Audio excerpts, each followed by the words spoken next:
Hi guys, வணக்கம். So group 4 எக்ஸாமுக்கும் S A எக்ஸாமுக்கும் ரொம்ப கம்மியான டேஸ் தான் இருக்குது. அதில் முக்கியமாக இந்த திருக்குறள் ரிலேட்டடாக நிறையா கொஸ்டின்ஸ் கேட்குறாங்க. அது ஒரு சில ஃபேக்ட் தான் நம்ம இப்போ பார்க்க போகிறோம்.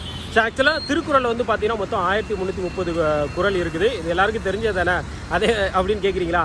ஸோ அதே மாதிரி 133 அதிகாரத்தில் அறத்துப்பாலில் 38 அதிகாரங்களும், பொருட்பாலில் வந்து பார்த்தீங்கன்னா 70 அதிகாரங்களும், இன்பத்துப்பாலில் 25 அதிகாரங்கள் இருக்குது. மொத்தம் 107 மொழிகளில் நம்ம திருக்குறளை வந்து மொழிபெயர்ச்சிருக்காங்க. ஸோ உலக பொதுமுறை அப்படின்னு அழைக்கிறாங்க. அதே மாதிரி திருக்குறளை வந்து பார்த்திங்க அப்படின்னா 12194 எழுத்துக்கள் அப்படிங்கிறத பயன்படுத்திருக்காங்க. ஓகே, இதில் ஒரு குறள் என்ன அப்படின்னு கேட்கிங்கன்னா ரொம்ப முக்கியமானது.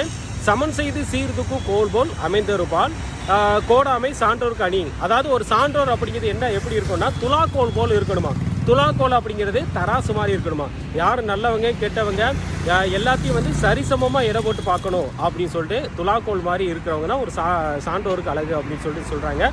இந்த மாதிரி உங்களுக்கு மேலும் தகவலுக்கு நம்ம அடவோட எழுதியிருக்கோம். தேங்க்யூ.